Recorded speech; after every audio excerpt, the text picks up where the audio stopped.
Hello বন্ধুরা, মিঠুর রান্নাঘরে সবাইকে স্বাগতম। তো সবাই কেমন আছো? আজকে দেখো, আজকে আমি রান্না করব একটা রুই মাছ, গোটা আস্ত রুই মাছ নিয়ে নিয়েছি। তো রুই মাছটার কি রেসিপি করবো সেটাই তোমার দিকে আজকে দেখাবো। সাথে থাকো, সঙ্গে থাকো, দেখতে থাকো। আর হ্যাঁ বন্ধুরা, পুরো ব্লগটা দেখবে, কেউ স্কিপ করে দেখবে না, পুরো ব্লগটা দেখবে, খুব খুব ভালো লাগবে তোমাদের। তো চলে এসো।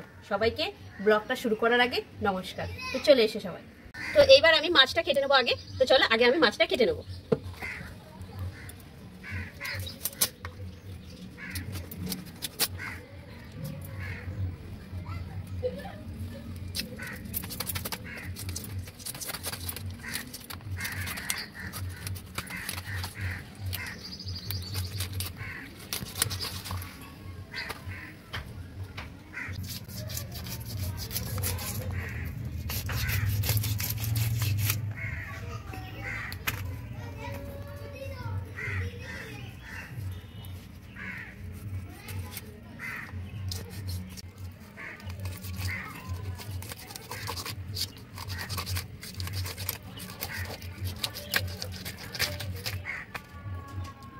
মাছটা পেটে রাখো, ডিম হয়ে গেছে। এই দেখো, ডিম ভর্তি মাছটা পেটে। মাছটা কিন্তু খেতে ভালোই লাগবে, অল্প ডিম, তার মধ্যে চর্বি। এই দেখো, এই দেখো ডিমটার ভেতরে দেখো চর্বি। দেখো মাছটা কিন্তু খেতে ভালোই লাগবে, বেশি ডিমও হয়নি, তো ভালোই স্বাদ লাগবে খেতে। এবার আমি পুরো মাছটা কেটে নেবো। তো মাছগুলো দেখো এবার কাটা হয়ে গেছে, পুরো মাছটা কেটে নিয়েছি। এইবার মাছটা ধুতে চলে যাব। আর এই যে দেখো, পুরোটা গোটা রেখেছি, কারণ পুরোটা গোটাই রান্না হবে। তো চলো এবার আমি মাছগুলো ধুয়ে নেবো। তো মাছটা আমার ধোয়া হয়ে গেছে, দেখতে পেয়েছো। তো মাছটা ধুয়ে নিয়েছি। তো তার মাছে নুন হলুদটা মাখিয়ে নেবো। তো মাখানোর আগে আমি মশলাগুলো করে নেবো, তারপরে মাছের হাত দেবো আবার। তো চলো আমি আগে মশলাটা কি কি করছি দেখাবো। আর রান্নাটা আজকে যেটা হচ্ছে দই মাছ, দই রুই। তো দই রুই করার জন্য আমি গোটা ধনে, ওই গোটা জিরে আর ধনে, আদা, লঙ্কা, এই মশলাগুলো আমি একসঙ্গে বেটে নেবো। তো চলো আমি আগে এগুলো বেটে নেবো।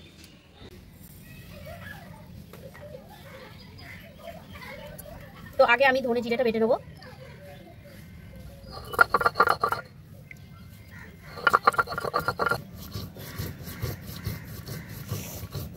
ধনে জিরেটা আমার বাটা হয়ে গেছে, ধনে জিরেটা। তো ধনে আর জিরেটা বাটা হয়ে গেছে, এখানে আমি তুলে নিলাম। তো এবার আমি শুকনো লঙ্কা আর আদাটা বেটে নেব।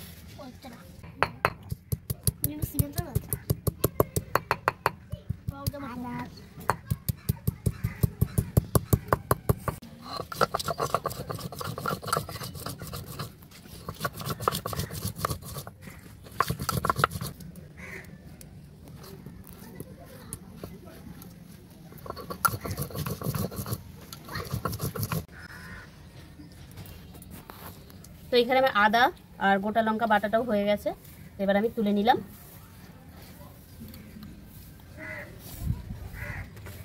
তো এবার আমি মাছটায় নুন হলুদ মাখিয়ে নেব। তো হলুদটা দিয়ে নিলাম,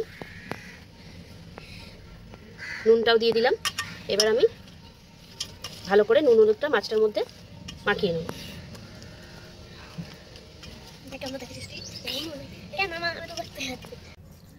তো মাছে আমার নুন হলুদটা মাখানো হয়ে গেছে। আর এই যে দেখো, দইটা আমি ফেটে রেখেছি আগের থেকে, দইটা ফেটে নিয়েছি। তো এবার আমি রান্নার দিকে চলে যাবো, উনুনটা ধরিয়ে নেবো। চলো।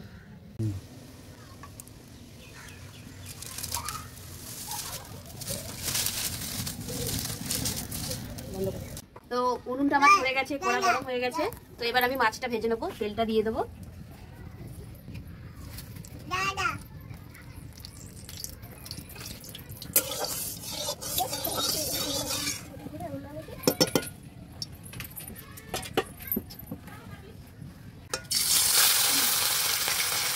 তো একে একে মাছগুলো সব দিয়ে দেবো।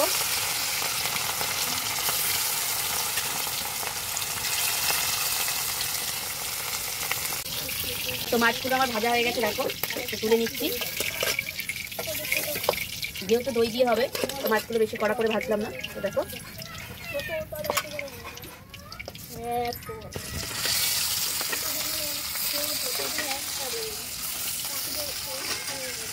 হয়ে গেছে, দেখো মাছটা সুন্দরভাবে ভেজে নিয়েছি। এইবার আমি মাছের মধ্যে আলু দেবো। তো আলুটা আমি ভেজে নেবো, মাছের তেলেই সুন্দরভাবে আলুটা ভেজে নেবো। তো দেখো আলু কেটে নিয়েছি লম্বা করে। তো এই তেলে আমি আলুটা ভেজে নেবো।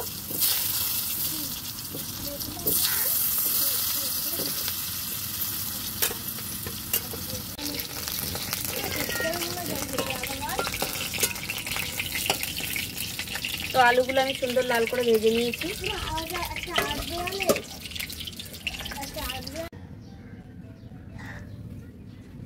তো তেল দিয়ে ওর মধ্যে আমি দুটো তেজপাতা দিয়ে দিলাম, একটু দালচিনি, একটা এলাচ, দুটো লবঙ্গ, একটু কালো জিরে।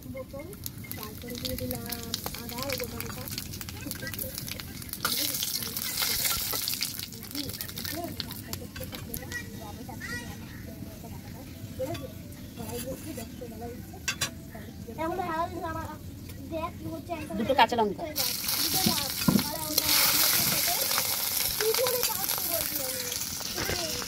বেটে রাখা মশলাটা দিয়ে দিলাম।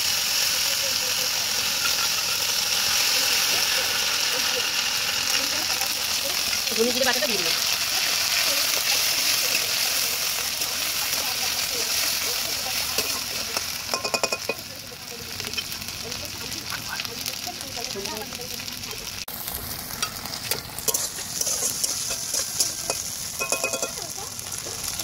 তো এবার ভেজে রাখা আলুগুলো দিয়ে দেবো।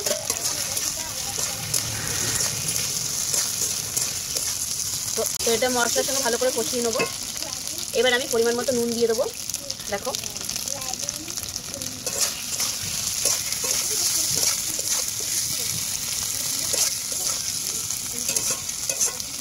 কষানো হয়ে গেছে, তো দেখতে পেয়েছি। এবার আমি জল দিয়ে দেবো।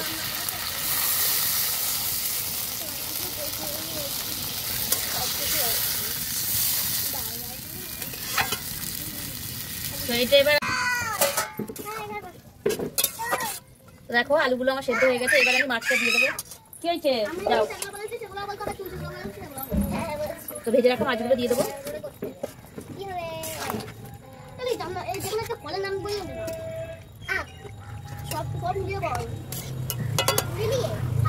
এবার আমি মাছটা দিয়ে তারপর দইটাও দিয়ে দেবো।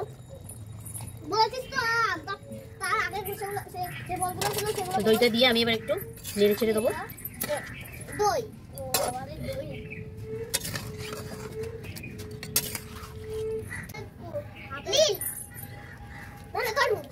তো এবার একটু ফুটে যাবে, ফুটে গেলেই এটা আমার দই দই কমপ্লিট হয়ে যাবে। তো একটু ফুটে যাবে, একটু ফুটিয়ে নেবো।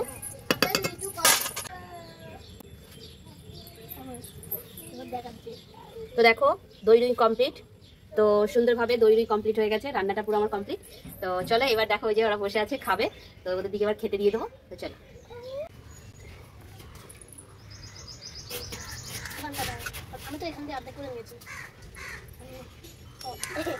আমার মেয়ে বলছে হ্যাপি বার্থডে। টুসি আর কার্তিক। কার্তিক পেটি খাবি না দাদা খাবি? বলো আসো। কেমন হয়েছে টুসি? সেই স্বাদ। কার্তিক বলছে সেই স্বাদ। ঝোল দেবো টুসি খেতে? আর আলু দিয়েছে। নেই মিষ্টি খা। মিষ্টিকে কেমন লাগছে তরকারি? দারুণ। ও ভাতু খাও।